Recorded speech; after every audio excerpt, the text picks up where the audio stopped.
Imagina a seguinte situação. Quem está ouvindo a gente acorda amanhã e, de repente, descobre que a cidade do Rio de Janeiro virou, para todos os efeitos práticos, um país à parte. Uma loucura, né? Total. Tipo, as fronteiras com a Baixada Fluminense e com o interior estão 100% fechadas. Uhum. A economia está rodando de forma totalmente isolada. A cidade retém cada centavo de imposto que é gerado ali dentro. E, nas ruas, são as forças armadas que estão patrulhando os bairros, agindo como se fossem a força de segurança de uma autêntica cidade-estado independente. Soa muito como o roteiro de um filme de ficção distópica, sabe? Sim, uma fantasia urbana total. Mas a verdade é que esse cenário é o núcleo de uma proposta política bem real.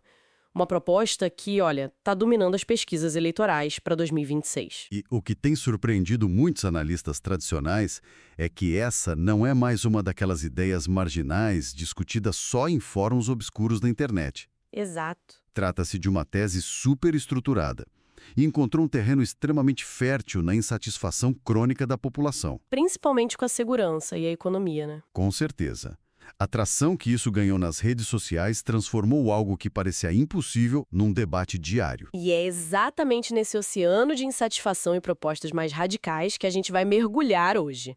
O foco desta nossa imersão profunda é dissecar um conceito político e estético que tomou a internet de assalto: o conceito da Guanabara mística. Guanabara mística. O nome já chama atenção. Demais. E a premissa central é basicamente a separação do município do Rio de Janeiro do restante do seu atual estado. A ideia é recriar aquela configuração territorial antiga que existiu até os anos 70. E para a gente montar esse quebra-cabeça de como uma ideia tão extrema chegou no centro do debate agora, foi necessário cruzar dados de fontes bem variadas. Sim, fizemos um levantamento enorme. Nossa análise de hoje está apoiada em pesquisas recentes da CNN Brasil. Uhum. E também pegamos a cobertura detalhada da Gazeta do Povo e do portal Brasil de Fato. Além daquelas entrevistas muito reveladoras publicadas pelo North Journal e pelo Bate Notícias. Sem esquecer de trazer para a mesa dados enciclopédicos e os arquivos históricos oficiais do Brasil, claro. Exatamente, porque o nosso objetivo aqui não é só listar as manchetes que quem nos acompanha já deve ter visto por aí. A nossa missão é destrinchar a engrenagem por trás desse movimento. Separar o que é só uma nostalgia arquitetônica do que é estratégia eleitoral pura, certo? Isso. A gente precisa entender como essa ideia de erguer uma cidade-estado sul-americana funcionaria na teoria. E, mais importante, se isso é um projeto executável na vida real ou só uma cortina de fumaça digital muito bem elaborada. E acho que, antes da gente avançar, é muito importante estabelecer um ponto aqui. Pode falar. Estamos entrando num território politicamente muito sensível. Ah, sem dúvida. As fontes que nós compilamos trazem visões tanto mais à direita quanto à esquerda e estão carregadas de propostas controversas e críticas bem pesadas de todos os lados. E por isso é bom deixar super claro para quem nos ouve que nós funcionamos aqui estritamente como guias analíticos. O nosso papel é entender a mecânica da proposta. Nós não estamos endossando nem rejeitando nenhuma das visões políticas que estão lá no material original. Exato. Nós somos apenas os mensageiros da análise. E a melhor forma da gente iniciar essa dissecação é olhando pelo retrovisor. Para o passado. E isso, para compreender por que essa promessa de separar o Rio de Janeiro é tão magnética agora, a gente precisa entender a fundação dessa nostalgia toda. E esse apelo de agora se alimenta de uma anomalia histórica bem específica, né? O antigo estado da Guanabara. Perfeito.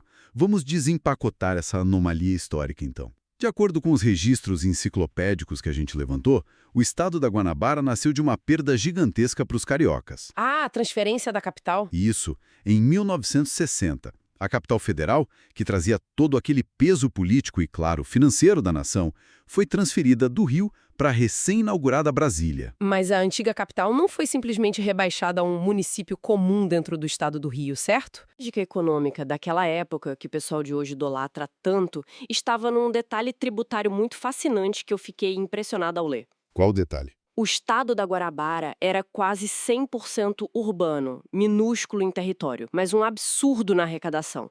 Eles cobravam os impostos de um município e também os impostos de um estado, tudo ao mesmo tempo. focaram numa dupla arrecadação? Exato. E o melhor para eles é que não precisavam dividir essa riqueza gigantesca com o interior agrário e empobrecido, que era o caso do estado vizinho, o estado do Rio de Janeiro. Ou seja, o dinheiro ficava todo ali concentrado. Uhum. Essa concentração gerou uma liquidez financeira absurda, que bancou a chamada Era de Ouro. E os dados históricos mostram que o auge dessa grana toda aconteceu ali na administração do primeiro governador eleito, o Carlos Lacerda, entre 61 e 65. Sim, de 1961 a 65. E independente das polêmicas políticas que o nome dele sempre traz, os arquivos mostram que foi um período de reengenharia urbana alucinante. O volume de obras é uma coisa impressionante. Estamos falando de rasgar montanhas para abrir o túnel Rebouça, sabe? Usar dragas imensas para fazer aquele alargamento famoso da praia de Copacabana. Nossa, e a adutora do Rio Guandu também. Exato, que resolveu o problema de abastecimento de água da cidade. Só que tem um lado B nisso tudo. A documentação da época não esconde o custo social pesado dessa modernização a jato. Pois é, as remoções. Sim, foi a época das remoções massivas de favelas das áreas mais valorizadas da cidade. Comunidades inteiras foram erradicadas e simplesmente jogadas para a periferia extrema do novo estado. O que acabou dando origem a bairros gigantes como a Cidade de Deus, né? Isso. Então, a eficiência administrativa caminhava de mãos dadas com um planejamento urbano muito higienista. Mas olhando estritamente pelo lado financeiro, parecia que o motor da Guanabara nunca ia parar de rodar. Até que alguém foi lá e puxou o freio de mão. E foi abrupto. 1975. 1975, o cenário vira de cabeça para baixo. Durante o regime militar, o presidente Ernesto Geisel assinou uma lei complementar que determinou a fusão de vez. Os estados da Guanabara e do Rio de Janeiro foram fundidos por decreto? Sem muito papo, a cidade do Rio voltou a ser um município normal, virou a capital fluminense. E os analistas econômicos da época que nós consultamos nas fontes são super contundentes. O que eles dizem? Eles afirmam que essa fusão foi um desastre total para as finanças cariocas. Porque, do nada, a cidade rica precisou carregar nas costas o peso estrutural de um estado interiorano que estava praticamente falido. Sabe que essa fusão de 75 é tipo o trauma fundador de todo esse discurso político atual, né? É a grande ferida. A narrativa que a gente vê nos documentos desse novo projeto é a de um confisco. A ideia que eles vendem é de que o Rio não faliu nas décadas seguintes por incompetência própria. Ah, foi por causa da fusão? Exatamente. Faliu porque foi obrigado, por uma canetada da ditadura, a subsidiar problemas que não eram dele. Lendo os relatos da época, eu fiquei com uma imagem muito forte na cabeça. É tipo uma fusão corporativa forçada, sabe? Como assim? Pensa numa startup de tecnologia super lucrativa. Tá, imagina. Operando com uma equipe pequenininha, infraestrutura de ponta, sobrando dinheiro. Essa é a Guanabara.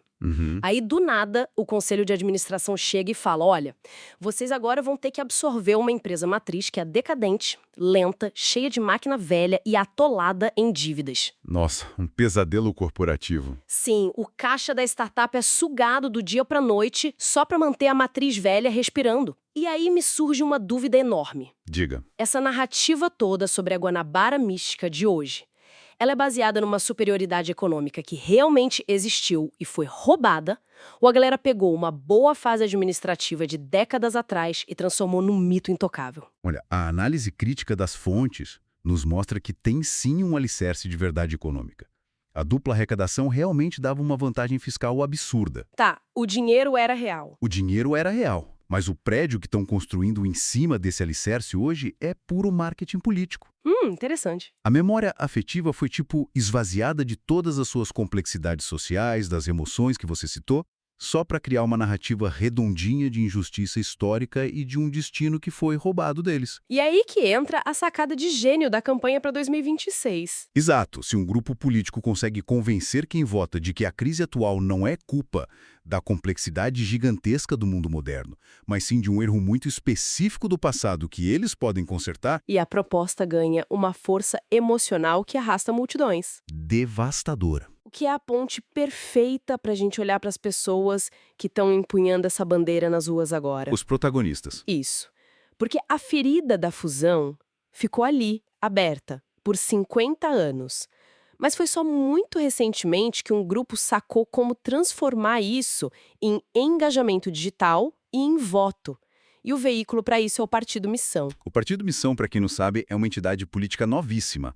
Ele foi aprovado pelo Tribunal Superior Eleitoral em novembro de 2025. Bem recente. Super recente. E foi estruturado majoritariamente por antigas lideranças do Movimento Brasil Livre, o MBL. Ah, o pessoal que já entende de rede social. Muito.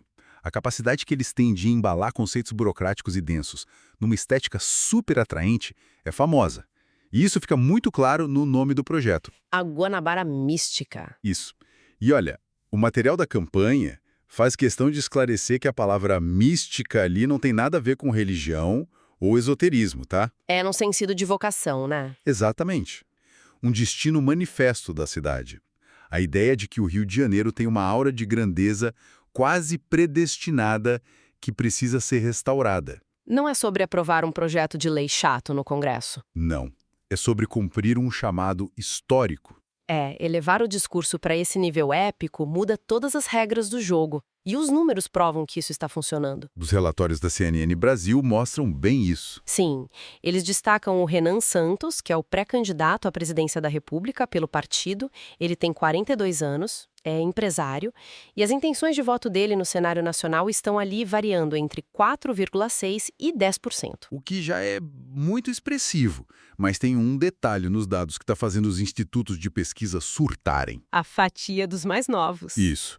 Entre quem tem de 16 a 24 anos, as pesquisas mostram o Renan alcançando impressionantes 24,7%. Caramba! Um quarto de todo o eleitorado jovem brasileiro foi seduzido por uma plataforma que propõe basicamente redesenhar o mapa do Brasil. Como que uma reforma administrativa e tributária consegue viralizar no TikTok, né? É louco. É louco. Especialmente considerando um detalhe que salta do papel quando a gente lê as fontes.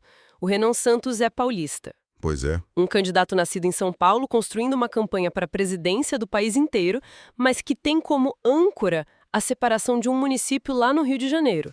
A ironia geográfica é muito forte. Dá pra quase tocar na ironia. Eu fico pensando, não é uma contradição óbvia tentar governar um país prometendo logo de cara esquartejar um pedaço dele? Olha, sob a lente da política das antigas, isso seria suicídio eleitoral na certa. Total.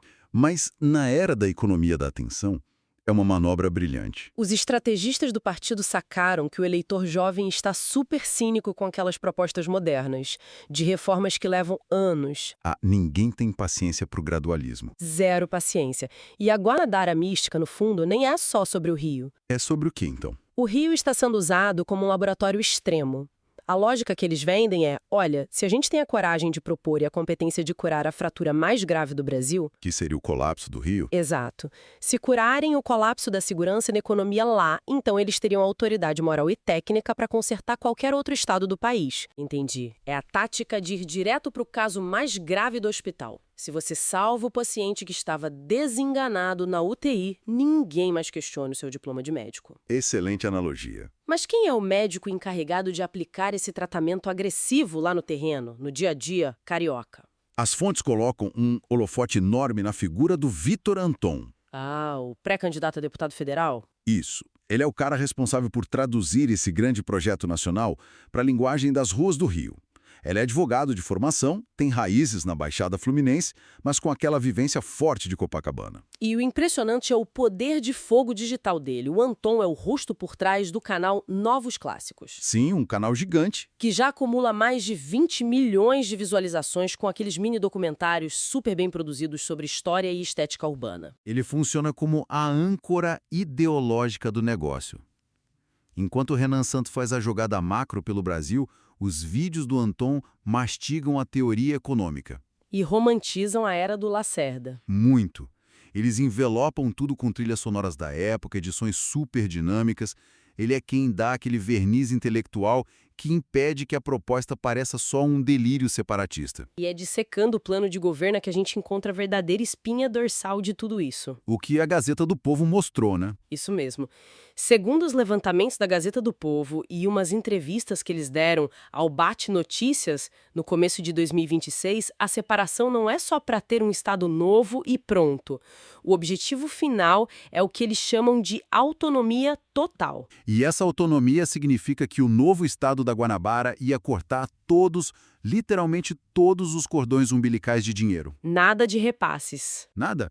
Hospitais, escolas, ruas e estradas da região metropolitana e do interior fluminense não veriam mais nenhum único centavo gerado pela capital. Secar a fonte. A ambição que está declarada no plano deles é espelhar modelos globais de riqueza muito concentrada.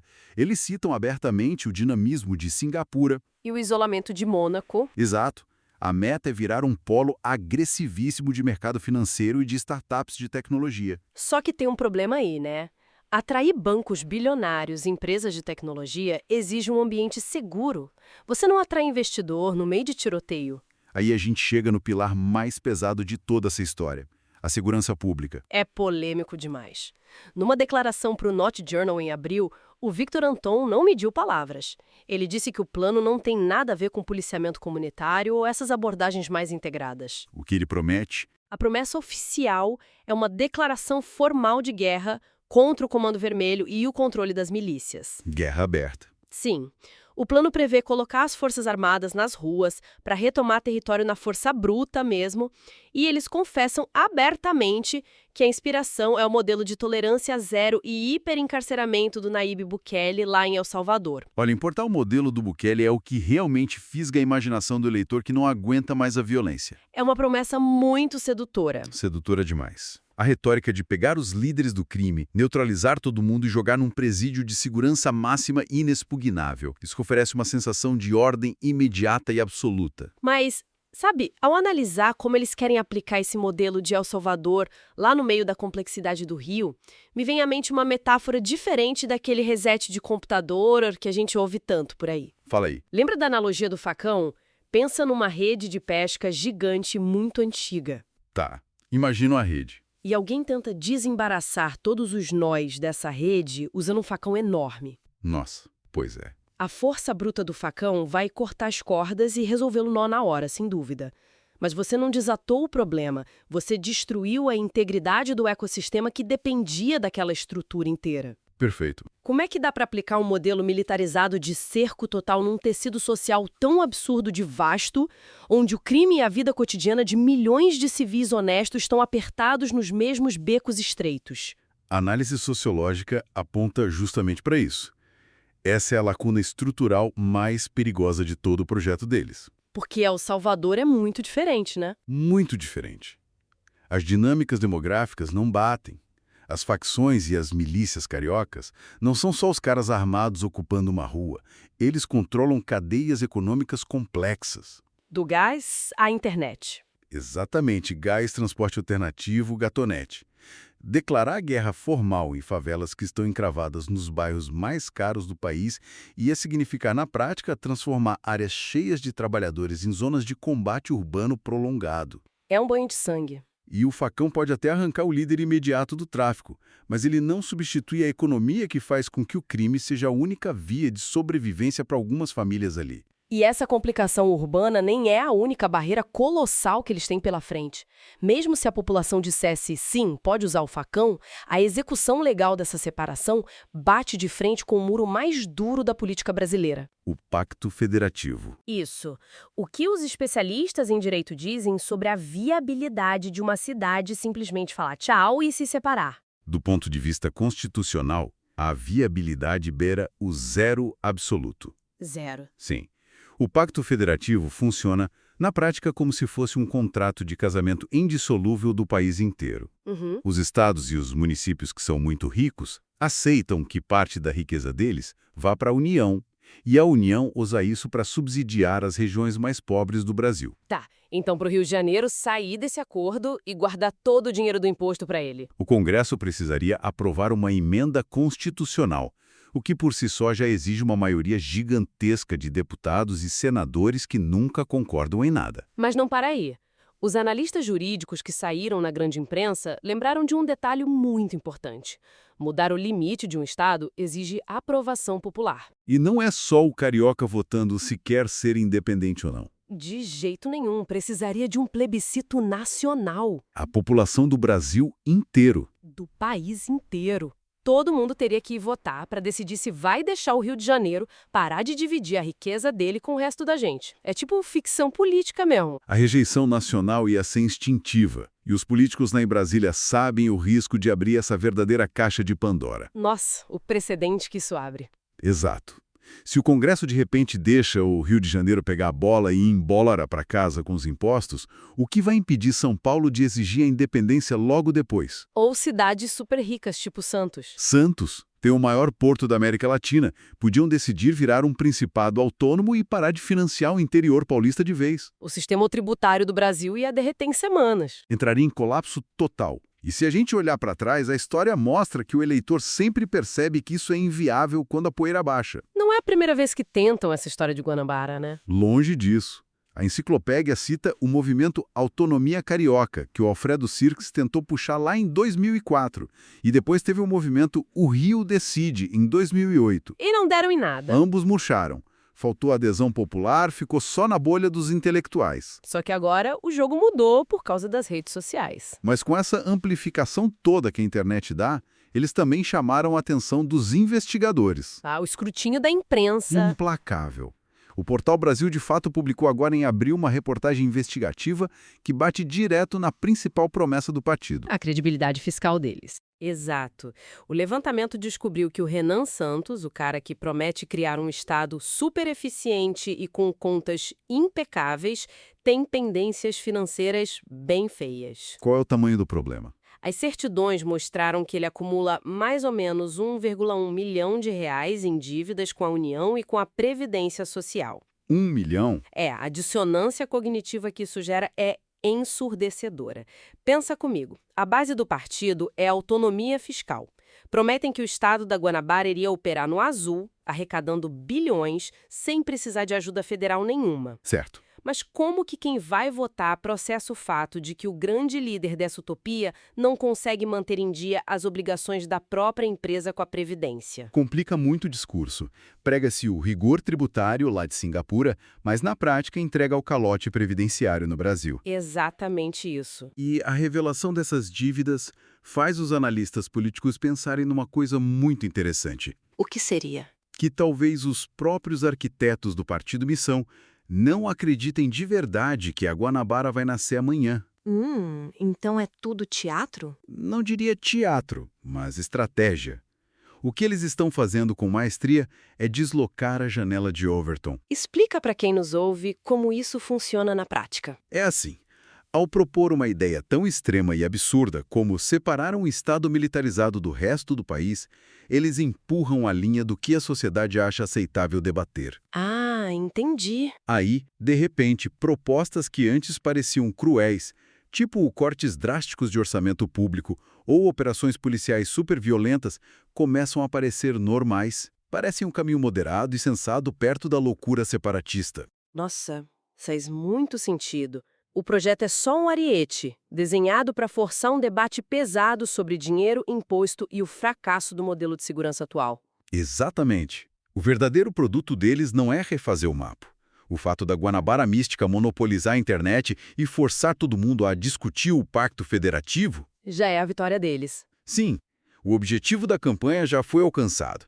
Eles pegaram uma nostalgia de 1960, embalaram num formato de vídeo de 30 segundos e expuseram as fraturas do nosso sistema. E quem acompanha a política hoje tem que entender que a linha que separa um plano de governo real de uma baita campanha de marketing quase não existe mais, né? Sumiu de vez. Quem quer se informar de verdade precisa saber olhar além dessa estética toda das redes sociais. E já que a gente está olhando além, o material que nós analisamos deixa uma reflexão muito perturbadora no ar. Um ponto cego gigantesco nesse projeto da cidade-estado. Vamos exercitar a imaginação uma última vez, então. Vamos. Imagina que eles consigam. Acontece um milagre político. O Congresso cede. O plebiscito passa e a Guanabara renasce. O Rio de Janeiro vira aquele oásis impenetrável de riqueza, tipo Mônaco.